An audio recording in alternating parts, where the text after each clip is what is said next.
김성환의 시사야.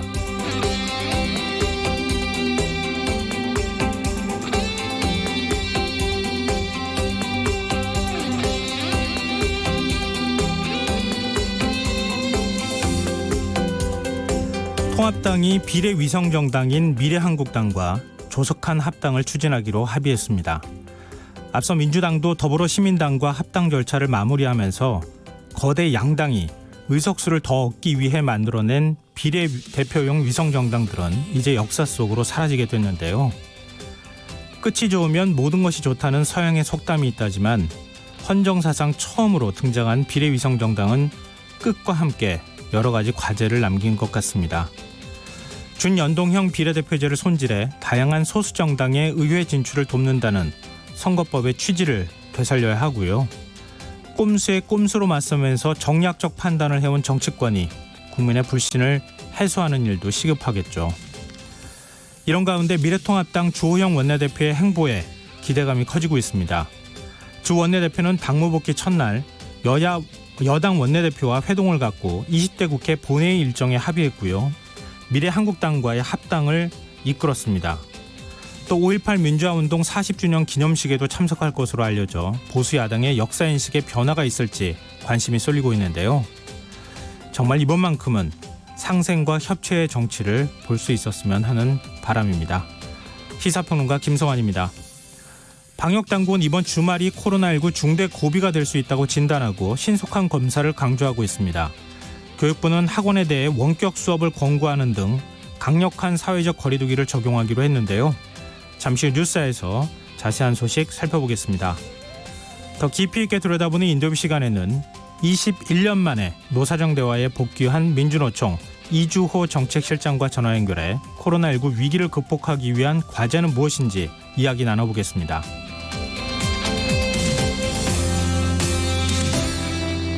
김성환의 시사에는 청취자 여러분의 참여를 기다립니다. 오늘 방송 내용과 관련해 의견 있으신 분들은 문자 보내주십시오. 당첨된 분들께는 모바일 상품권 보내드릴 텐데요. 참여하실 번호는 샵9730이고요. 짧은 문자는 50원, 긴 문자는 100원의 이용료가 부과됩니다. 콩 게시판을 통해서도 무료로 참여하실 수 있고요. KBS 일라디오 유튜브 채널을 통해서도 실시간으로 시청 참여하실 수 있습니다. KBS 일라디오 김성환의 시사야. 그럼 지금 시작하겠습니다.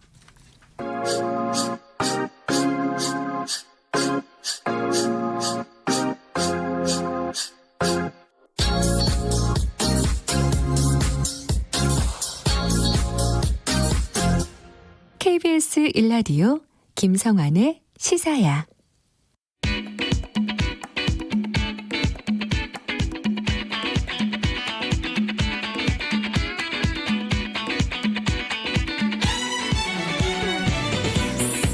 오늘 놓쳤던 뉴스 꼼꼼히 정리해드리는 뉴스야 시간입니다.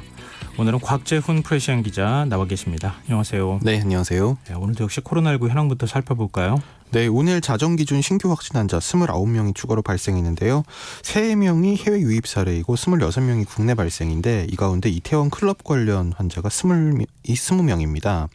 지금까지 발생한 확진 환자는 총 1만 991명으로 이 중에 9,762명이 완치해서 격리 해제가 됐습니다. 총 사망자는 260명이고 어제 안타깝게 한 분이 돌아가셨습니다. 오늘 치료받고 있는 환자는 총 969명으로 지난 2월 말 1,225명으로 1,000명을 넘어선 이후 다시 처음으로 1,000명 이하로 감소됐습니다. 그럼 지금 서울 이태원 클럽과 관련한 확진자가 총 몇 명 정도가 되는 거죠? 예, 지금 오늘 원래 자정 기준으로 이제 중앙재난안전대책본부가 파악해서 발표한 거는 네. 이제 서울, 경기, 인천, 또 부산 등을 중심으로 131명이었습니다. 여기에 이제 오늘 오전 중에 2명의 추가 확진자가 나오면서 133명, 이제 여기까지가 오늘 오전에 파악된 상황인데요. 네. 이게 이제 전국 단위에서 파악된 건 요런데 오늘 오후에 이제 지방자치단체에서 좀 추가된 게 있습니다. 자체 집계로. 예, 서울시 같은 경우에 이제 오전 10시 이후 10명이 늘어나서 82명 이제 이렇게 발표를 했고요. 그래서 이제 그러면 이제 서울 다른 지자체는 그냥 오전 기준으로 하고 네. 서울시는 이제 오후 6시 기준으로 추가를 하면 한 142명 정도 이렇게 되는데 이제 정확한 거는 역시 또 내일 이제 그 매일 1단위로 집계하는 이제 그거를 좀 기다려 보셔야 될 것 같습니다.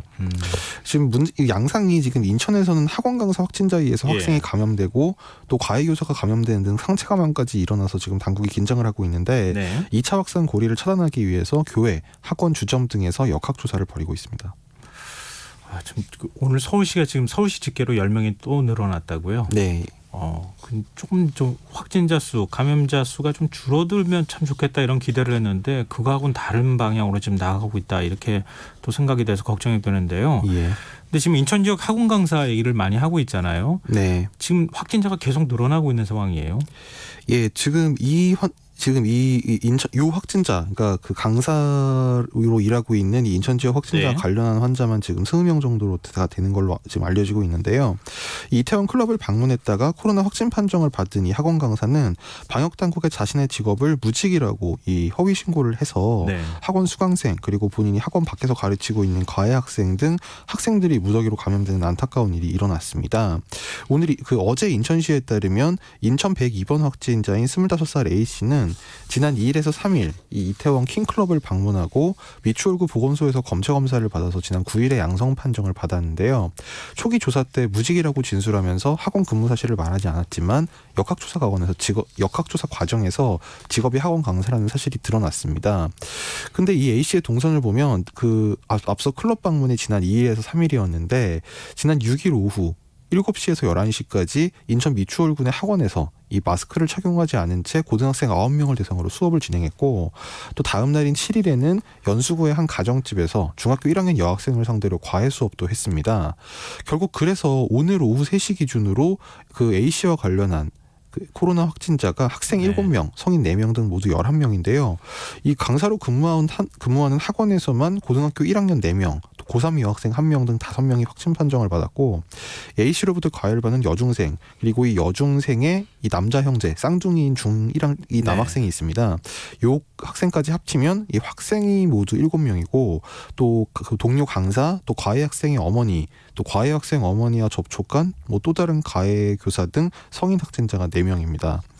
이 문제는 감염이 더 확산될 수도 있다는 점인데요. 네. 이 강사로 인해 감염된 학생 2명이 저 교회를 방문을 했는데 이 교회 신도를 합치면 1,050명 정도가 된다고 합니다. 그래서 인천시는 지금 이 A씨가 근무했던 학원의 운영 자제를 권고하고 이 확진자들이 다닌 교회 또 학원을 중심으로 한 1,400여 명을 대상으로 진단검사를 시행하고 있습니다. 시는 또 A씨를 이 감염병 예방법 위반 혐의로 고발할 예정입니다. 한 사람의 그 거짓말이 얼마나 큰 파장으로 나타나고 있는지 좀 잘 보여주는 사례가 아닌가 싶은데요. 그리고 또 서울에서도 걱정스러운 소식이 이태원 클럽발 3차 감염이 서울에서도 발생했어요. 예, 지금 그 서울 도봉구에서 특히 3차 감염 사례가 나왔는데 경로로 코인 노래방이 지목이 됐습니다. 이 코인 노래방에 이태원 클럽 확진자와 접촉한 감염자가 방문을 했는데 같은 시간대 코인 노래방에 있었던 사람이 추가로 확진 판정을 받은 겁니다. 어떤 다른 물론 이제 역학조사 결과가 완전히 확정이 돼서 나온 건 아니지만 다른 요인이 없다면 이 코인 노래방에서 이 이태원 클럽 확진자의 접촉자로 인해서 3차 감염이 일어났을 가능성이 가장 유력합니다. 이 방역 당국은 이 이태원에서 시작된 집단 감염이 지역사회 곳곳으로 이제 침투해서 3차 또 더 나쁘게는 4차 감염까지 일으킬 가능성을 주시하고 긴장하고 있습니다. 그런데 지금 이제 이태원 클럽이나 주점에서부터 확진자가 나왔고 또 거기서부터 지역 감염이 일어나기 시작했다 이렇게 볼 수 있을 텐데 지금 마포구 주점에서도 지금 이태원 클럽을 방문한 이력이 없는 손님이 코로나19 확진 판정을 받았어요. 이거 어떻게 봐야 되는 겁니까? 예, 지금 서울시 방역통제관인 이 나백주 서울시 시민건강국장이 오늘 브리핑에서 관련 사례를 브리핑을 했는데요. 마포구 주점을 방문한 20대 남성이 확진된 이후 동행한 4명이 추가로 확진됐다면서 이 접촉자 10명을 역학조사해 감염 경로를 파악하고 있고 CCTV와 방문자 명단, 카드 이력 등으로 추가 조사 중이라고 설명을 했습니다. 이 마포구 홍대 입구 일대에서 한신포차 또 1943포차라는 상호명의 이 포장마차 이 주점이 확진자 발생 또는 방문 장소로인 것으로 밝혀졌는데요. 이 서울시는 홍대 주점의 경우 일행들이 감염된 것이므로 해당 주점이 감염 근원인지 아니면 다른 원인이 있는지 면밀히 보고 있다 이렇게 밝혔는데 이 한마디로 원인이 정확하게 규명이 되지 않았다는 얘기입니다. 지금 방역 당국이 N차 감염 아까 이제 표현 쓰셨지만 그게 나타날까 봐 굉장히 좀 우려하고 있는 상황인데요. 일단 시기상으로 볼 때 이번 주말이 중대고비가 될 수 있다 이렇게 진단을 하고 있죠. 맞습니다. 이 중앙방역대책본부 권준호 부본부장은 오늘 브리핑에서 지금 매우 중대한 고비에 직면해 있다면서 사회적 거리두기로 쌓아온 코로나 방역망과 유행 억제가 유지될지 다른 조치가 필요할지 그 여부를 판단할 기로라고 이 진단을 했습니다. 권 부본부장은 젊은 연령층이 무증상 상태로 기저질환자, 어르신, 환자들이 머무는 곳에 가면 발생이 감소하는 듯 보이다가도 마무리 단계에서 폭발적 발생이 일어날 수 있다 이렇게 경계하면서 방역당국은 이번 주말이 고비가 될 수 있다고 긴장하면서 판단한다 이렇게 밝혔습니다. 중앙사고수습본부의 손영래 이 전략기획반장도 연휴에 이태원 클럽을 중심으로 1차 감염 집단이 형성됐는데 첫 번째 감염이 보통 4일에서 8일 사이에 정점을 그린다고 보면 앞으로 1차 감염자로 인한 2차 감염이 사회 전반에서 나타날 위험성이 있는 시기다 이렇게 얘기를 했습니다. 그러니까 연휴로부터 지금 딱 일주일이 지났기 때문에 네. 이제 그런 겁니다. 이 손 반장은 이태원발 2차 감염 확산의 폭과 속도는 생활 속 거리두기 수칙을 국민이 얼마나 열심히 지켜주느냐에 따라 달라질 걸로 본다면서 마스크 착용, 거리두기, 손 씻기 등 이 위생 수칙을 강조했습니다. 근데 지금 또 하나 걱정거리가 고3 학생들이 지금 등교를 해야 되는 상황이잖아요. 네. 당장 이제 이번 주 지나면 등교를 해야 되는 상황인데. 예. 근데 지금 등교 수업이 가능하겠습니까? 지금 오늘 교육부 브리핑에서 그런 질문이 나왔는데요. 예. 이 방금 이제 인천에서 학생들 감염 사례가 나오기도 했고 지금 그래서 좀 이게 과연 어제 결정한 대로 이게 가능하겠느냐는 질문이 있었는데 박백범 교육부 차관은 일단 고3의 다음 주 수요일 등교 수업 연기 여부는 현재로서 검토하지 않고 있다. 그래서 기존 발표대로 추진하겠다는 입장을 밝혔습니다. 박 차관은 고3은 여러 가지 일정 때문에도 그렇고 등교가 필요하다는 여론이 많아서 등교를 하겠다 이렇게 얘기하면서 다만 고2 2학년에 대해서는 앞으로 상황을 지켜보고 논의를 해보겠지만 역시 현재로서는 연기를 검토하고 있지 않다고 얘기를 했습니다. 이 감염 우려에도 불구하고 일단 정부가 기존 입장을 유지하기로 결정을 한 데에는 이 아무래도 대학 입시 일정을 전면적으로 변경해야 되는 그런 부담도 있기 때문인데요. 네. 고3 학생들 같은 경우에 이번 주 일요일이 수능 이제 D-200일입니다. 그래서 올해 수시 모집을 위해서 정상적으로 학교생활기록부를 채우고 1학기 중간고사를 치려면 이제 5월 중에는 등교가 이뤄져야 된다고 해요. 네. 이제 그렇지 않으면 이제 수능이라든지 수시 모집 등 이제 대입 일정이 모두 이제 변경이 되면 이게 정말 큰 혼란이 있을 수도 있기 때문인데 그래서 일단은 앞으로 어떤 상황이 있을지 모르겠습니다만 하여튼 현재까지 상황에서는 20일부터 등교하는 것을 기존 방침을 유지하기로 했고요. 고등학교 2학년 이하 학생들도 예정대로라면 고등학교 2학년과 중3 그리고 초등학교 1, 2학년 유치원생이 27일 그리고 고등학교 1학년, 중학교 2학년, 초등학교 3, 4학년은 6월 3일부터 등교를 하게 됩니다. 지금 이제 교육당국에서도 학부모하고 학생들도 이렇게 이제 많은 사람들이 모이는 다중이용 시설에는 좀 가지 말아 주십시오. 이렇게 지금 당부를 하고 있는 상황이잖아요. 네. 또 문제가 교직원이 지금 이태원이나 이런 곳들을 좀 방문했다고 하는 교직원 숫자도 적지 않아요. 또 어제까지 한 400명 정도라고 얘기가 나왔었는데 오늘은 그 배도 넘는 880명의 숫자가 나왔어요. 예, 오늘 교육부 발표가 있었는데요. 교육부가 파악한 바에 따르면 이태원 집단 감염이 발생한 클럽 9곳을 방문한 교직원이 교직원 7명, 원어민 강사가 34명으로 총 41명이고요. 이 가운데 40명은 다행히 음성 판정이 나왔고 1명은 아직 검사가 진행 중입니다. 이 클럽 9곳, 그러니까 딱 9곳이 아니라 이제 이태원 일대 여기를 방문한 걸로 보이는 교직원이 총 880명인데 네.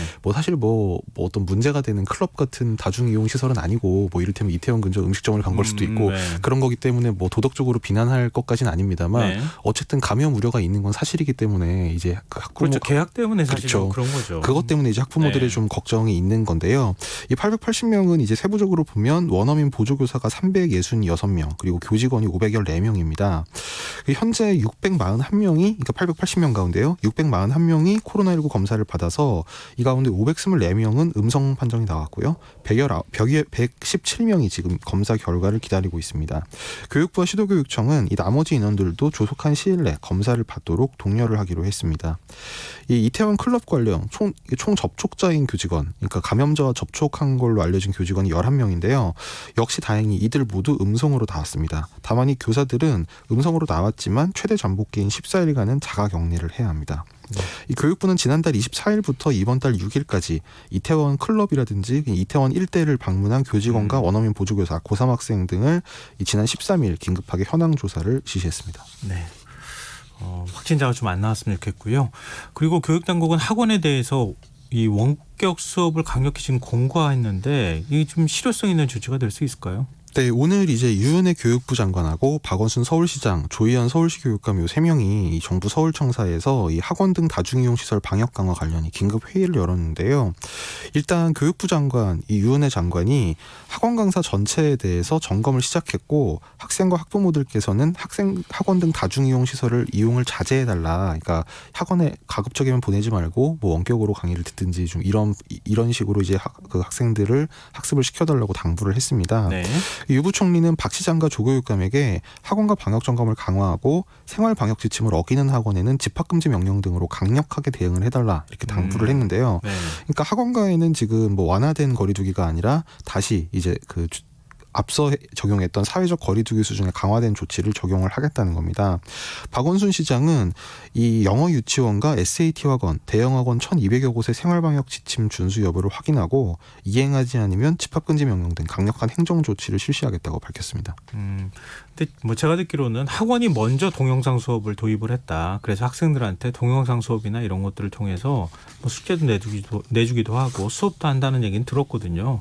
그러니까 강화된 사회적 거리두기를 한다 하더라도 학원도 나름 뭐 적응할 수 있는 그런 이제 체제는 갖추고 있지 않을까 그런 생각이 좀 들어서 실제로 이제 이런 행정 조치가 어느 정도 효과를 발휘할지는 좀 지켜보면 좋겠습니다. 그리고 서울 지역 한 초등학교 병설 유치원 교사가 코로나19 재확진 판정을 받았다고 해서 걱정하는 목소리가 있었는데 다행히 음성 판정을 받았다고요? 네, 그러니까 아까 그 이태원 관련도 그렇고 다행히 다 네. 이제 아슬아슬하게 다 음성이 나와서 네. 참 다행인데요. 서울 강남구가 이 코로나 재확진 판정을 받은 대왕초등학교 병설 유치원 교사와 접촉한 유치원생 25명, 교직원 10명, 초등부교사 9명 등 44명 전원이 음성으로 나왔다고 밝혔습니다. 이 확진된 교사는 959 콜센터 집단 감염 관련 확진자와 접촉을 했다가 지난 3월 12일에 양성 판정을 받았다가 한 달 후 4월 12일에 완치 판정을 받고 퇴원을 했는데요.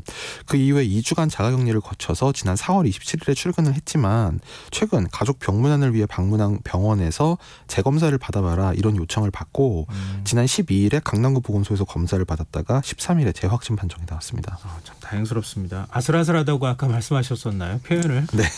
참 아슬아슬하면서도 참 다행이다 이런 생각이 좀 들긴 하는데요. 그래도 사실은 우리가 지금 생활 방역으로 넘어갔다 하더라도 강력한 사회적 거리두기에 준하는 방역 수칙을 좀 지켜줘야 하는 것은 국민 모두의 자발적인 행동을 통해서나 뭐 가능한 일일 것 같아요. 중앙재난안전대책본부에서 국민 여러분들께 또 이 방송 들으시는 청취자 여러분들께 알려드리는 내용이 있어서 제가 좀 소개해드리겠습니다. 2020년 5월 14일 우리나라 전 지역에 발생하는 코로나19 확산 방지를 위해 다음과 같이 자가격리 수칙 및 처벌 규정을 안내해드립니다. 국민 여러분의 적극적인 협조 바랍니다. 첫 번째, 자가격리자는 외출 금지, 독립된 공간 생활, 불가피한 외출 시 보건소 사전 연락, 동거인과 접촉 금지, 개인용품 사용 및 건강 수칙 지키기 등 생활 수칙을 반드시 준수해 주시기 바랍니다. 두 번째, 자가격리자 관리를 위해 정부는 앱을 통한 이동 동선 모니터링, 자가격리 위반 신고제 등을 운영하고 있습니다. 정당한 사유 없이 격리 장소를 이탈하는 등 자가격리 수칙 위반 시 무관용 원칙을 적용하여 1년 이하의 징역 또는 1,000만 원 이하 벌금 부과, 외국인 강제 출국 등 즉시 처벌하고 있습니다. 이 점 참고해 주셨으면 좋겠습니다. 자, 그러면은 코로나19 소식은 여기서 좀 마무리하고요. 다음 뉴스로 한번 넘어가 보겠습니다. 문재인 대통령이 어젯밤 시진핑 중국 국가주석과 정상 간 통화를 했다고 해요. 어떤 얘기들을 나눴습니까? 네, 문재인 대통령과 시진핑 중국 국가주석이 어제 밤 9시부터 34분간 정상 통화를 하고 올해 안에 시진핑 주석의 방안을 추진하는 내용, 그리고 각국의 코로나 대응을 평가하고 협력을 강화하기로 하는 등의 내용의 의견을 모았다고 강민석 청와대 대변인이 밝혔습니다. 양국 정상은 이제 특히 이 코로나 관련 경제 대책과 관련해서는 기업인 신속 통로제 등 이 코로나 경제 협력 사안 논의를 중점적으로 했다고 하는데요. 신속 통로제는 양국 간의 필수적 경제 활동을 보장하기 위해서 지난 1일부터 시행한 제도로 출국 전후 코로나19 검사에서 음성 판정을 받으면 이제 각국 내에서 의무 격리를 면제하도록 하는 제도입니다. 근데 올해로 원래 그 시진핑 주석의 방안이 예정돼 있지 않았습니까? 네. 근데 이 방안은 어떻게 되는 겁니까? 계속 추진을 하는 거예요? 예, 그 올해 안에 방안을 추진하기로 이제 양 정상이 그 의견을 모았는데요. 예. 시 주석이 통화에서 금년 중 방안에 대한 굳은 의지는 변하지 않았다 이렇게 얘기를 했고 문 대통령도 한중 관계 시 주석의 방안이 무엇보다 중요하다고 화답했다고 합니다. 앞서서 이제 시 주석의 방안이 올해 상반기에 추진이 되기로 돼 있었는데 네. 이 코로나 대응 때문에 이제 상반기는 사실상 어렵다고 보고 연말 내로 방안 시기를 조정한 걸로 예상이 됩니다. 이제 시 주석의 표현 중에 금년 중이라는 표현이 아마 그걸 나타낸 걸로 보입니다. 그러면은 코로나19 사태가 조금 더 지금 완화되거나 뭐 완전히 종식되기는 좀 쉽지 않은 상황이 되겠지만 어느 정도 이제 양국 간에 모두 좀 정리가 됐다고 생각하면 그 어느 시점에 선택해서 방안을 하겠다. 뭐 이런 의도로 볼 수 있겠군요. 네. 근데 중국 주요 관영 매체들은 양국 협력 관계를 높이 평가하는 기사를 내보내고 있다고요? 네, 신화통신과 중국 공산당 기관지 인민일보 또 관영 그 중앙 CCTV 등 이제 중국 매체들이 이 문재인 대통령과 시 주석의 통화 내용을 상당히 비중 있게 보도를 했는데요. 인민일보는 일면 기사에서 이 양국 간 상호 역에 유입 환자가 한 명도 발생하지 않았다는 시진핑 주석의 발언을 소개하고 또 양국이 세계 방역 분야에 유익한 경험을 축적했다는 점을 강조하는 한편 특히 이제 우리 문재인 대통령이 시진핑 주석의 지도 아래 중국이 방역에서 명확한 성과를 거뒀다고 평가했다. 이 외국 정상의 자국에 대한 칭찬 역시 기분이 좋았는지 크게 네. 다뤘습니다. 또 관영 중앙 CCTV도 중국은 중한 관계를 그러니까 한중 관계를 매우 중시하고 전략적 소통과 양국 관계를 더 높은 단계로 끌어올리기를 원한다. 시 주석이 이렇게 말했다는 점을 보도했는데요. 네. 다만 중국 매체들은 시 주석의 방한 예정에 대해서는 그 보도를 하지 않았습니다. 그렇죠. 아직 뭐 공개하기 좀 어렵겠죠. 만약 네. 얘기가 있다 하더라도. 그리고 지금 코로나19 사태를 계기로 원격 의료를 도입하려고 하는 움직임이 본격화하고 있는 것 같은데 청와대나 기획재정부 쪽에서도 얘기가 나와요. 지금 이 부분이 지금 어떤 면에서는 좀 혼선이라고 볼 수도 있는데요. 네. 일단 논란이 시작된 거는 어제 이 청와대 김현명 사회수석이 그 여당에서 하는 당선인 워크숍이어가지고 네. 원격 의료에 대해 부정적 입장이 많았지만 최근에 긍정적 평가도 있어 검토하고 있다. 그러니까 원격 의료 시행을 사실상 검토하겠다는 입장을 밝혔습니다. 이에 이어서 오늘은 이제 그 코로나19 비상경제중앙대책본부 이 회의를 지금 기재부를 중심으로 하고 있는데 네. 이 회의 결과 브리핑을 김용범 기재부 1차관이 했어요. 근데 이 김용범 차관이 브리핑을 하면서 기재부는 비대면 의료 도입에 적극 검토가 필요하다는 기본 입장을 지속적 견지하고 있다. 이렇게 얘기하면서 최근 코로나 사태를 계기로 한 한시적 조치가 비대면 의료의 필요성을 보여준 사례다. 이렇게 주장을 했습니다. 이제 그러면서 본격적인 비대면 의료를 위한 의료법 개정 문제를 21대 국회에서 활발한 논의를 기대한다. 뭐 이렇게까지 얘기를 했는데요. 이게 사실 뭐 앞서서 좀 예고된 면이 있는 게 이제 문재인 대통령의 지난 10일 이 취임 3주년 연설을 보면 여기서 이제 한국이 강점을 갖고 있는 분야로 비대면 의료 서비스와 온라인 교육, 온라인 거래 이런 부분을 꼽으면서 의료 교육 유통 등 비대면 산업을 집중 육성하겠다 이렇게 얘기를 했습니다. 이제 물론 문 대통령은 이제 그 과정에서 개인정보 보호는 물론 의료 교육의 공공성 확보라는 중요한 가치가 충분히 지켜질 수 있도록 조화시키겠다 이렇게 얘기를 하긴 했는데요. 네.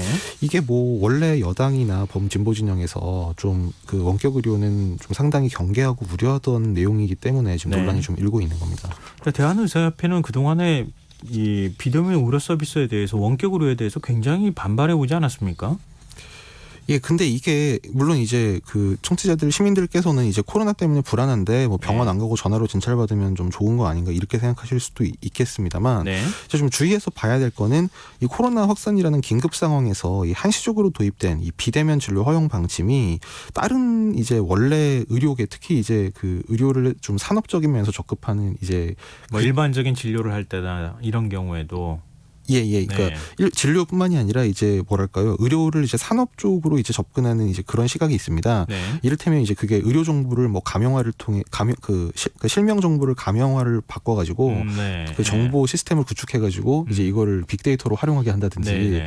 아니면 이제 인체에서 떼어낸 지방 흡입 같은 걸 하면 나오는 게 있는데 그거를 뭐 그 의료 자재로 재활용을 하게 한다든지 이제 이런 사업들이 이제 이게 뒤섞여가지고 추진이 되고 있는 건데요. 네.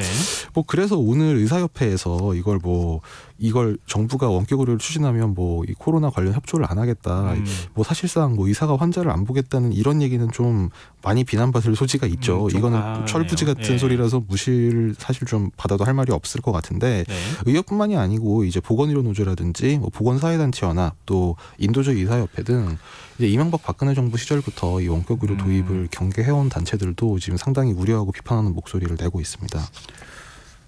참 이게 예민한 문제라서 그동안에 굉장히 해묵은 문제이기도 하고요. 또 이번에 코로나19 사태를 계기로 해서 이게 또 이 서로 간에 갈등이 분출되는 거 아닌가 이런 생각도 좀 드는데 좀 제도를 세부적으로 좀 섬세하게 설계할 수 있는 방안은 없는지 이런 것들을 당사자들하고 대화하는 노력이 좀 필요하지 않을까 그런 생각이 듭니다. 근데 일단은 청와대와 여당, 특히 이제 민주당의 입장도 중요할 것 같은데요. 민주당도 적극적으로 지원하고 있는 입장입니까? 어떻게 되는 거예요? 일단 민주당은 지난 2017년 대선 공약에서 재벌에 특혜주고 국민에게 부담 주는 의료 영리화 정책이다. 그래서 원격 의료는 안 된다 이런 입장이었는데요. 지금 김영문 수석도 이 김용범 차관 발언으로 인해서 논란이 이니까 우선은 진화를 하고 나섰습니다. 이제 윤관석 민주당 정책위 수석 부의장이 김 수석 발언은 코로나19 사태로 분석을 해보니까 뭐 긍정적인 것도 있다는 정도의 얘기를 한 거다. 구체적 정책으로 추진하거나 협의한 것은 전혀 없다. 이렇게 좀 선을 그었는데요. 네. 다만 앞서서 이제 제가 문재인 대통령 연설도 언급을 했고 또 이제 기재부에서 내놓은 뭐 뉴딜 10대 정책 과제 네. 여기에 보면 원격 의료란 말만 안 들어갔지. 사실상 이제 원래 이제 의료계 또 특히 이제 보건의료 노조 등 이제 범진보 진영에서 우려했던 것들이 상당히 많은 그런 내용이 들어가 있습니다. 또 이제 청와대에서는 오늘 반응이 이제 공식적으로 나온 건 없는데요. 뭐 조만간 밝혀지겠지만 좀 어쨌든 좀 추진을 할 것 같은 분위기가 읽힙니다. 원칙적으로는 추진하겠다. 다만 세부적인 내용이든 뭐 아니면 이런 부분에 있어서 지금 적극적으로 추진하게 되면 오히려 갈등이 확 폭발할 수가 있으니까 그런 부분에 대해서 좀 조심스러워하는 태도를 보이고 있군요. 예, 뭐 좀 어떻게 그러니까 이거는 사실 제가 들은 얘기가 있는데 아직 네. 보도할 수가 없어서 네, 좀 알겠습니다. 그렇습니다. 네. 네, 저한테만 나중에 얘기해 주세요. 지금 여러분께서는 KBS 1라디오 김성환의 시사회와 함께하고 계십니다. 오늘 그리고 정치권에서 좀 뭐 반갑다고 해야 되나요? 김태년 원내대표하고 통합당 주호영 원내대표가 첫 회동을 가졌는데 분위기가 굉장히 훈훈했죠? 예, 이제 주호영 통합당 원내대표가 선출되자마자 갑작스레 부진상을 당하는 바람에 네. 이제 국회가 한 서너 달 정도 이제 멈춰섰었는데요. 오늘 이제 사실상 공식 상견례를 민주당 원내대표실에서 가졌습니다. 뭐 화기애애하게 좀 덕담이 오가는 자리였는데 먼저 김태년 원내대표가 뭐 매우 논리적이고 유연한 분이다, 좋은 파트너라고 생각한다 이렇게 덕담을 건네자 주호영 대표도 정부 여당이 주도하면 저희도 적극 도와서 국민의 위기를 극복하는데 적극 협조하겠다. 이렇게 화답을 했습니다. 오는 20일 20대 국회 마지막 본회의를 열기로 합의했어요. 네, 그 본회의 날짜를 어떻게 할 건지에 대해서 얘기를 하다가 네. 이제 통합당 당내 사정도 있고 회기에 대한 신속하게 어떤 결정을 해야 된다 이런 얘기를 하다가 통 크게 5월 20일 본회의를 열기로 했다 이렇게 회동 결과를 양당 원내대변인이 발표를 했습니다. 네. 이 구체적인 법안은 원내 수석끼리 합의하기로 했고 일단 날짜는 20일로 하기로 했다 뭐 이런 내용인데요. 과거사법을 이제 본회의에서 처리하는 게 이제 다음 본회의에 가장 이제 눈에 띄는 사안인데 네. 여기에 대해서 좀 뭐 통합당 내에서 이런저런 좀 이견이 있었습니다만 어쨌든 오늘 원내대표 회동 결과 브리핑에서는 문제없이 본회의에서 이번에 처리할 수 있을 거라는 의견을 교환했다 이렇게 양당 대변인이 밝혔고요. 예. 원구성 관련 대화는 없었다고 합니다. 또 추경 얘기도 논의가 안 됐다고 합니다. 원구성은 기본적인 대화의 틀거리를 만드는 정도 첫 만남이기 때문에 그것까지 다 하기는 좀 어려웠을 그렇죠. 것 같은데요. 첫 이제 상견례를 겸한 자리였으니까요. 네. 이 20대 국회 마지막 본회의가 되지 않을까 싶은데 민생 법안이나 이런 것들도 같이 좀 처리가 됐으면 좋겠습니다. 그리고 형제복지원 사건 피해자들 진상규명이 이루어질 수 있도록 과거사법 개정안도 좀 잘 처리됐으면 좋겠고요. 자, 마지막 뉴스로 가보겠습니다. 미래통합당이 위성정당인 미래한국당과 합당하기로 결정을 했어요. 네, 주호영 통합당 원내대표 겸 당대표 권한대행이 원유철 미래한국당 대표와 오늘 오후에 회동을 갖고 긴급 공동 기자회견을 열어서 네. 조속한 합당을 추진하기로 했다. 이를 위해 합당 논의기구를 구성해 조속히 논의를 마무리하기로 했다. 이렇게 합의문을 발표했습니다. 이 두 사람은 이어서 양당 대표는 준연동형 비례대표제의 폐해를 확인한 만큼 20대 국회 내 폐기를 합의하고 공동 노력하기로 했다. 여기까지 이제 공식 발표를 했습니다. 앞서 한때 이 원유철 한국당 대표가 이 준연동형 비례제 개정을 마치 이제 합당의 전제 조건인 네. 것처럼 이제 얘기를 하면서 이게 뭐 마치 조건부 합당을 주장하는 거 아니냐 이제 이런 관측도 있었는데요. 오늘 회견을 이제 통해서 이런 조건부 합당설은 잦아들 것으로 보입니다. 그럼 향후 절차는 어떻게 되는 겁니까? 어느 정도 시기를 통해서 합당이 이루어지는 거예요? 사실 양당 대표가 오늘 구체적으로 언제까지 하겠다 이런 구체적인 날짜를 못 박진 않았는데요. 네. 그 주호영 원내대표한테 이제 기자들이 물어봤습니다. 이 조속한 시일이라는 게 뭘 의미하는 거냐라고 했더니 그냥 오늘은 조속한이라고만 하겠다 이렇게 답을 하면서 그래요? 여러분이 궁금한 거는 결국 5월 29일 전에 할 거냐는 거 아니냐. 그러면서 20대 예, 그렇죠. 20대 국회 내에 그리고 원유철 대표 임기 내에 할지 그게 궁금한 거 아니냐 이렇게 되물으면서 최대한 빨리 하도록 하겠다 이렇게만 얘기를 했습니다. 네. 또 원유철 대표도 아주 빠른 시일 내에 할 것이다 이렇게 얘기를 하면서 그 절차가 있는데 통합당은 전당대회나 전국회를 개최하게 돼 있고 한국당은 최고의 의결로 가능한데 한국당 구성원의 총의를 모으는 일정이 오는 19일로 예정돼 있다. 그날 충분히 총의를 모아서 최고의 의결을 거치겠다 이렇게 얘기를 했습니다. 네. 그러니까 전체적인 답변 분위기를 보면 5월 내로 아마 될 것 같은 분위기인 것 같습니다. 그러면은 이제 민주당의 경우에는 더불어시민당과 합당 절차가 다 끝난 거고요. 네. 근데 열린민주당하고는 어떻게 되는 거예요? 예, 오늘 박성준 더불어민주당 원내대변인은 이 민주당과 열린민주당 간에 뭐 합당설 이런 게 나온 데 대해서 당내에서 전혀 논된 바가 없다 이렇게 일축했습니다. 오늘 오후에 라디오 인터뷰를 가진 박 원내대변인은 오늘 당내에선 그런 논의도 없었고 얘기도 없었다 이렇게 잘라 말했습니다. 네, 일종의 뭐 느슨한 연대로 가는 거 아닌가 그런 생각이 드네요. 오늘 뉴스 여기까지 하겠습니다. 지금까지 곽재훈 프레시안 기자였습니다. 고맙습니다. 네, 감사합니다.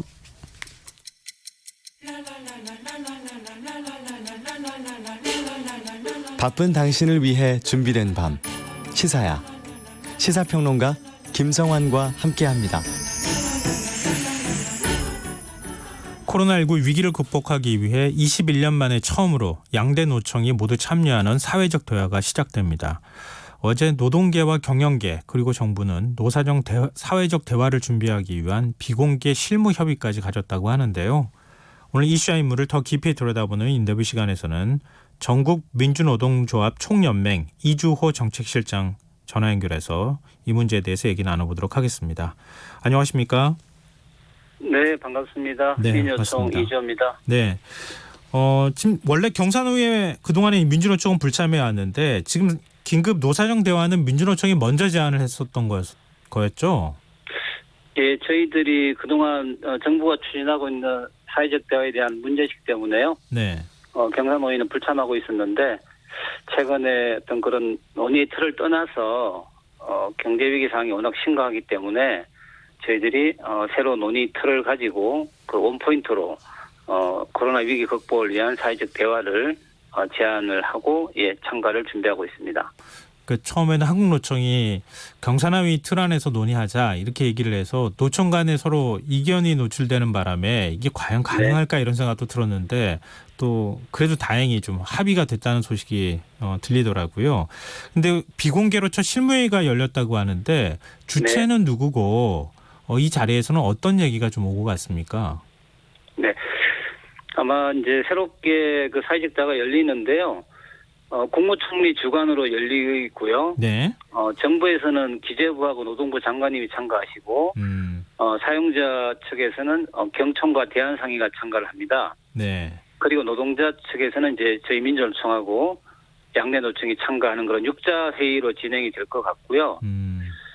거기서는 아무래도 이제 코로나 위기 극복을 위한 어떤 노사정 3주체들의 네. 그런 협력 방안, 연대 방안 이런 것들이 집중적으로 논의될 것 같습니다. 그럼 첫 회의에서는 뭐 구체적인 안건이나 이런 것들은 오고 가지 않았습니까? 예, 아무래도 이번에는 예비 실무 모임 성격이었기 때문에요. 네. 현재의 어떤 고용 상황의 심각성을 공유하고 앞으로 아마 다음 주에 예정되어 있는데 그런 첫 회의 때 어떤 주요 안건들 또 이후에 사회적 대화를 했을 때 어떻게 어떤 의제로 어떤 방식으로 진행할 것인지 그런 조금 포괄적인 그런 논의만 진행되었습니다. 그럼 일단 서로 간의 의견을 본격적으로 논의하지는 않았다는 말씀이신데요. 네. 그럼 이걸 좀 여쭤보고 싶습니다. 민주노총이 이번 그 노사정 대화에서 제일 1순위로 다뤄져야 한다고 생각하시는 의제가 뭐라고 보십니까? 예, 저희들은 지금 뭐 명확하게 가져가고 있는 요구는 재난위기 시대에 모든 노동자들의 해고 금지하고요. 네. 그리고 사회안전망으로서의 전 국민 고용보험 도입을 주장하고 있는데요. 사회적 위기가 있을 때마다 그 어렵고 취약한 그런 비정규직 특수고용 노동자들 등 아래로부터 시작되는 붕괴를 우선적으로 막아야 되는데요. 그런 측면에서 모든 노동자들의 해고를 막는 게 가장 중요한 그런 요구 조건이고, 그리고 이미 이제 언론에서 많이 쟁점이 되고 있는데요. 현재 반쪽짜리 고용보험을 네. 자영업자라든지 특수고용 노동자들 이런 사각지대 없이 일하는 모든 국민들 노동자들이 가입할 수 있는 그런 고용보험 제도를 만드는 것을 저희들이 가장 중요한 요구로 제기하고 있습니다. 그러면은 지금 노동계 쪽에서는 민주노총하고 한국노총은 별도로 대화 틀이 없는 겁니까? 아닙니다. 그 말씀처럼 준비 과정에서 약간의 그런 부분이 있었는데요. 네. 어쨌든 지금 그 코로나 위기 때문에 너무 많은 노동자들이 힘들어하고 있고 또 고용 위기 상황이 있기 때문에 처음에는 그런 약간의 이견이 있었지만 지금은 함께 의견을 모아서 경상노위 밖에서 원포인트로 양면노총이 힘을 모아서 그런 우리 조직 노동자가 200만이고요. 네. 미조직 노동자가 90% 한 2천만이 넘는데 우리 조직 노동자들이 힘을 모아서 그런 미조직 비정규직 노동자들의 고용 안정을 위해서 같이 힘을 모으기로 그렇게 해서 같이 지금 대응을 준비하고 있습니다. 그럼 노동계는 서로 이견이 없다. 이제 이런 말씀으로 좀. 요구 사항도 네. 지금 저희들이 말씀드린 그 요구에 대해서는 네. 서로 이견이 없고요. 네. 오히려 뭐 또 추가로 이제 이번에 코로나 위기 대응 때 들어갔지만 그런 공공의료의 어떤 부족함을 강화하기 위한 방안이라든지 네. 또 상병수당 도입이라든지 그런 사회안전망 확대 방안까지 포함해서 큰 방향에 대해서는 지금 양대 노총이 같이 의견들을 모아가고 있는 그런 과정이라고 보시면 될 것 같습니다. 근데 문제는 지금 경영계 사용자 측 입장 아니겠습니까? 항상 네, 이제 뭐 그렇죠. 노동계하고 대립해 왔던 상황이고 지금 이제 송경식 한국경영자 총협회 회장, 그 경총회장은 노동시장 리뉴얼을 얘기했어요. 그러니까 특별 네. 연장 근로를 폭넓게 인정하고 노동시간 유연화 뭐 이걸 좀 해야 된다 이렇게 얘기를 하고 있는데 이 노동계 입장은 여기에 대해서 어떻게 갖고 계십니까? 저희들은 이제 경총이나 사용자분들의 그런 그 주장에 대해서 조금 하기 유감스럽고요.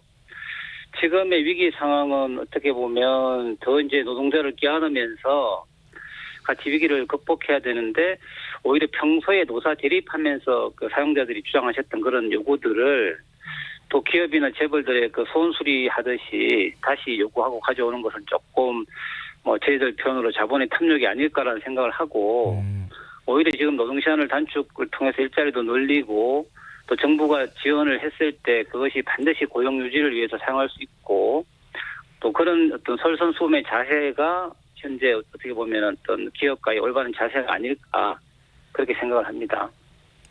근데 서로 간의 인식 차이가 너무 큰 거 아닙니까? 그래 대화가 잘 진행이 될 수 있을지 지금 말씀 듣고도 좀 걱정이 되거든요. 어쨌든 노사와 노사정 모두가 어떻게 보면 이제 코로나 재난 위기 상황이라는 게 어떤 기업의 잘못이나 어떤 노동자의 잘못이나 정부 일방의 잘못으로 생긴 재난이 아니지 않습니까? 네. 그런 면에서는 어쨌든 그런 어떤 외부로부터 주어진 재난에 대해서 그동안에는 사실 노사나 노사정이 갈등 관계였지만 네. 지금이야말로 어떤 연대와 협력을 통해서 국민들에게 희망을 줄 수 있는 그런 사회적 대화와 사회적 합의와 대타협을 해야 된다. 그런 큰 방향에서는 공감대가 있었기 때문에 그 좀 준비 과정은 조금 길었지만 아마 다음 주에는 그런 이제 사회적 대화가 본격적으로 진행될 것 같습니다. 어떤 결과물을 내놓을 수 있을까요? 사실 많은 분들이 어떤 기대 반 우려 반인데요. 왜냐하면 98년도에 IMF 위기 극복을 위한 사회적 그 대타협 이후에 저희 민주노총이 그 과정에서 상당히 많은 상처를 받았고, 네. 그리고 지난 21년 동안 이제 단 한 번도 민주노총이 참여하는 사회적 대화는 없었거든요. 네.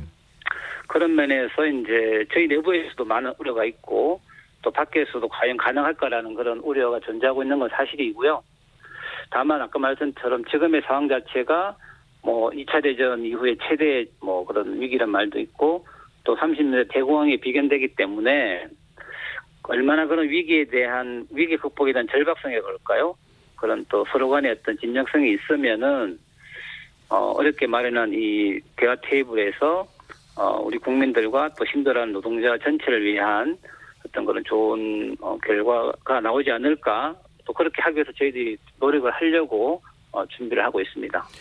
일단은 대테이블에 이제 앉게 됐다는 것만으로도 굉장히 큰 의미가 있다. 이제 이렇게 평가는 할 수 있을 것 같은데요. 저는 네. 우려되는 점이 있어서 지금 자꾸 말씀을 드리는데요. 예를 들면은 네. 총 고용 그냥 유지하겠다. 대신에 노동시간 유연화라든가 특별 예. 연장근로 쪽은 좀 풀어줘야 되는 거 아니냐.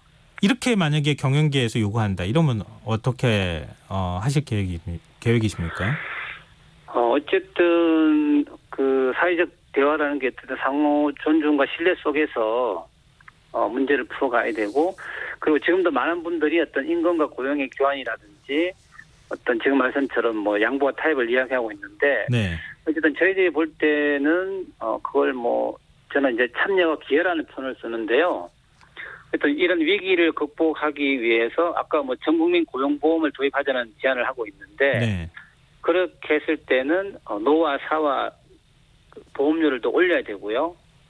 또 정부도 더 많은 그 기금을 내놓아야 되고, 네. 그런 면에서 이게 조금 제로섬 게임이라기보다는 노사정 모두가 함께 참여하고 기여하고 책임지는 방식으로 간다라면 지금 말씀처럼 이렇게 뭐 뺏고 뺏기는 이런 제로섬 게임이 아니라 서로 좀 포지티브한 그런 그 상생의 어떤 그런 방향으로 갈 수 있지 않을까 싶고, 지금 말씀하셨던 그런 쟁점에 대해서는 그동안에 상당히 대입을 많이 했는데요. 네. 큰 방향 속에서 저희들이 한번 해법을 찾으려고 노력을 해보겠습니다. 네. 정말 사회적 대타협의 이름에 걸맞게 뭔가 결과물을 내놓아 주길 바라는 그런 국민들의 기대감이 굉장히 크다는 말씀 좀 제가 대신 전해드리고 싶습니다. 예. 그리고 지금도 말씀하셨지만 4월 고용 통계가 나왔는데요. 고용 쇼크라고 할 만큼 임시직 여성 청년들 일자리가 엄청나게 지금 줄고 있다고 하는 사실이 드러났거든요. 특히 이제 네. 중소영세사업장이라든가 특고라고 불리는 특수고용직 노동자들 굉장히 뭐 고용 상황이 어렵다고 하는데 실제로 노동계 현장에서 볼 때는 어느 정도 상황입니까? 말씀처럼 저희들도 되게 심각하게 지금 바라보고 있고요.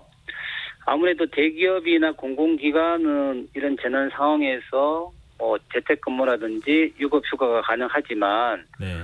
지금 말씀처럼 고용이 불안하신 어떤 비정규직이나 특수고용 노동자들, 자영업자들, 이런 분들은 정말 그대로 그 위기에 노출되고 있기 때문에 뭐 무급휴가를 넘어서서 뭐 정리해고라든지 또 폐업이라든지 이런 비중이 상당히 높아지고 있고, 지금 말씀하셨던 그 고용 통계도 아주 본격적으로 다 나온 것이 아니기 때문에 아마 시간이 지날수록 그 통계는 더 아마 커질 거라고 그렇게 저희들이 예상하고 있습니다.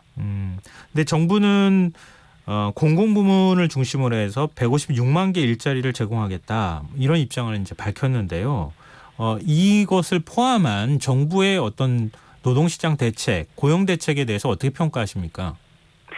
근데 사실 이번에 정부가 그 156만 개 공공 일자리를 만든다고 발표를 했는데, 사실 조금 제가 내용을 들여다보니까 150만 개 일자리는 사실 뭐 6개월 이내 단기 일자리고요. 네.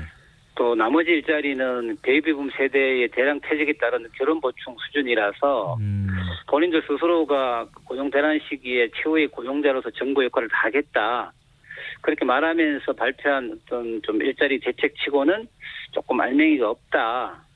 그러면서 사실 조금 뭐 유감스러운 그 발표 내용이다. 그래서 저희들은 조금 비판적으로 바라보고 있습니다.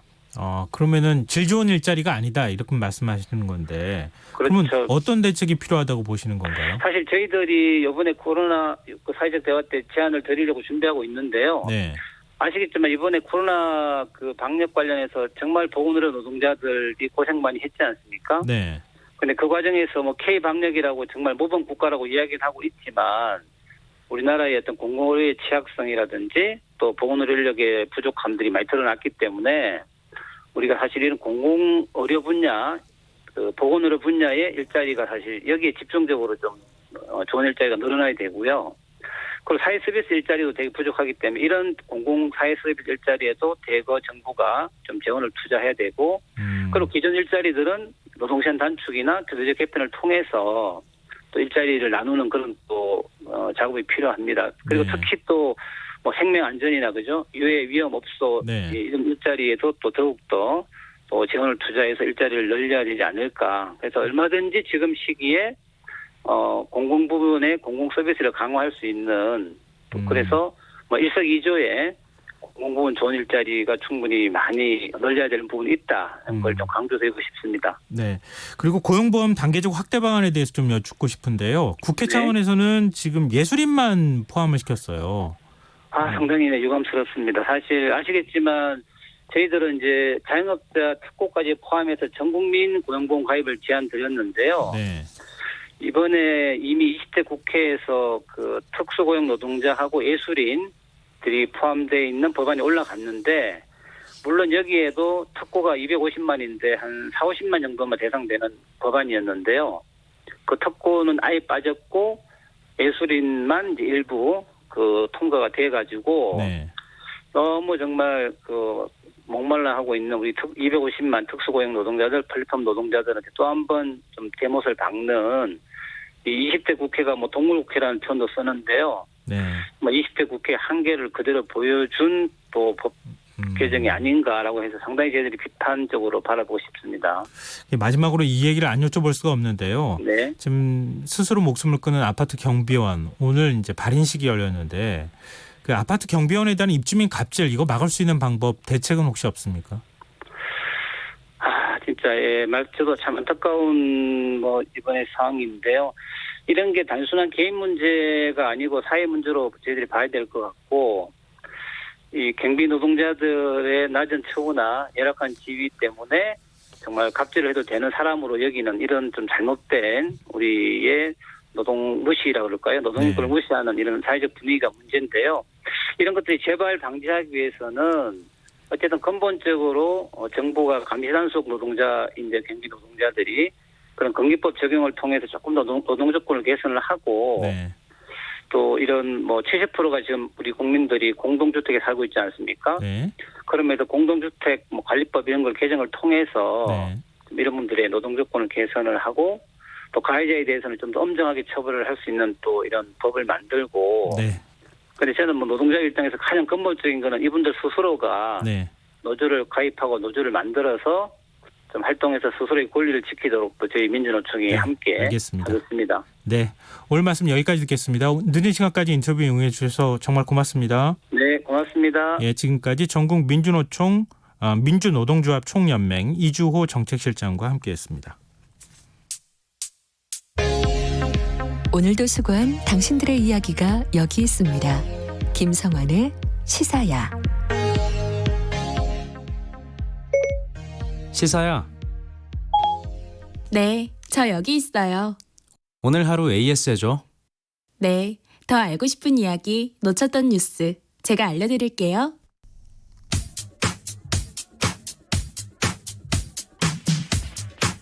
시사야 애프터 서비스를 시작합니다. 이태원 클럽발 감염 상황이 심상치 않습니다. 지역사회로 퍼져 있는 것이 아닌지 우려가 되는데요. 오늘 오태훈의 시사본부에서 중앙재난안전대책본부 윤태우 방역총괄반장 연결해 자세한 상황 들어봤습니다. 해당 내용입니다.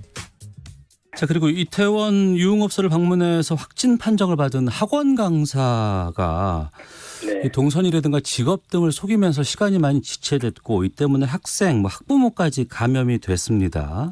네. 이 거짓 진술 때문에 지연된 이 날짜라든가 아니면은 그동안에 접촉된 사람들 이 문제가 상당히 좀 심각해 보이는데요.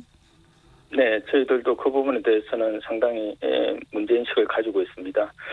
그래서 사실 이제 역학조사를 받으시는 경우에는 상당히 저희들이 이제 정확한 정보, 물론 역학조사 과정에서 진술자의 진술 내용만으로는 저희들이 다 모든 것을 다 의존하지는 않습니다. 네. 그 외에 여러 가지 어떤 보조적인 좀 더 객관적으로 파악할 수 있는 CCTV라든지 아니면 신용카드 정보라든지 그다음에 어떤 정보통신 이러한 기술들이 같이 결합이 되어서 전체적으로 역학조사가 이루어지는데요.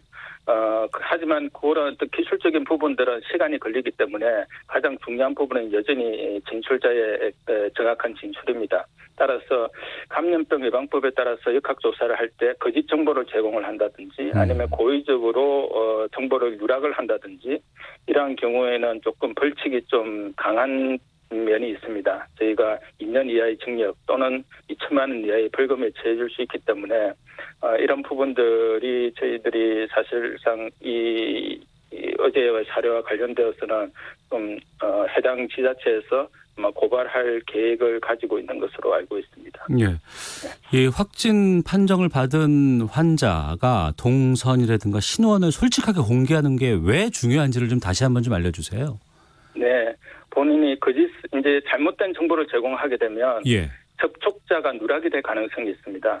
그리고 그 접촉자가 그 정보를 충분하게 알고 미리 사전에 조기에 이제 격리 조치를 저희들이 자가격리 조치를 하고 또 검사를 받도록 해야 되는데요. 네. 그것이 이제 이 코로나19의 확산 속도는 워낙 빠르기 때문에 그게 뭐 이틀 사흘에만 지연된다 하더라도 다른 접촉자가 다시 감염이 되어서 또 다른 사람한테 전파할 수 있는 가능성이 상당히 이제 크게 됩니다. 네. 그래서 저희들이 적극적인 방역 조치를 취하지 못하게 되고 오히려 지역사회 확산에 빌미를 제공을 할 수 있기 때문에 정확한 정보를 제공을 해주시는 것이 방역의 입장에서는 무엇보다도 중요하다고 볼 수 있습니다. 방역 당국은 지금 바이러스와만 싸우는 게 아닙니다. 시간과의 싸움도 하고 있습니다. 얼마나 더 빨리 접촉자를 찾아내 진단검사를 실시하느냐, 여기에 따라 집단 감염 여부가 판가름나기 때문입니다. 인천 학원 강사가 사흘 동안 자신의 직업을 숨기지 않았다면 신속한 역학조사가 이루어졌을 테고 그 사이 1,470여 명이란 2차, 3차 접촉자가 발생하지 않았을 것입니다. 감염자 한 명이 몇 명에게 병을 옮기는지를 나타내는 감염 재생산 지수, 이태원 클럽 집단 감염 이전 0.58까지 떨어졌다가 최근 2.58까지 치솟았습니다. 이 추세대로라면 검사 대상자 10명 중 3명이 검사를 받지 않은 채 2주가 지난다면 환자가 2배까지 폭증할 수 있다고 합니다. 분초를 다투는 상황입니다. 이태원 클럽과 주점 등을 방문한 분들은 고통받고 있는 시민을 생각해서 부디 하루빨리 진단검사를 받으시길 꼭 당부드립니다. 김성환의 시사회는 청취자 여러분의 참여 기다리고 있습니다. 오늘 방송 내용과 관련해 의견 있으신 분들은 문자 보내주십시오. 참여하실 문자 번호는 샵9730이고요. 짧은 문자는 50원, 긴 문자는 100원의 정보 용료가 부과됩니다. 콩 게시판, 유튜브는 무료로 이용하실 수 있습니다. KBS 라디오 김성환의 시사야 1부 순서는 여기서 마무리하고요. 2부에서는 사건, 사고, 뉴스 등을 살펴보는 밤참 뉴스 우주로 가는 밤 순서로 찾아뵙겠습니다. 전 11시 정각 2부에 다시 오겠습니다.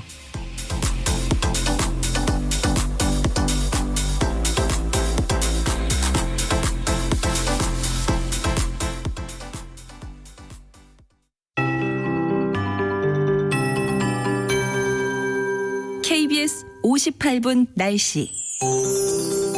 금요일인 내일은 전국에 비가 내리겠습니다. 서해상에서 비구름대가 다가오면서 오늘 자정을 전후해 충남 서해안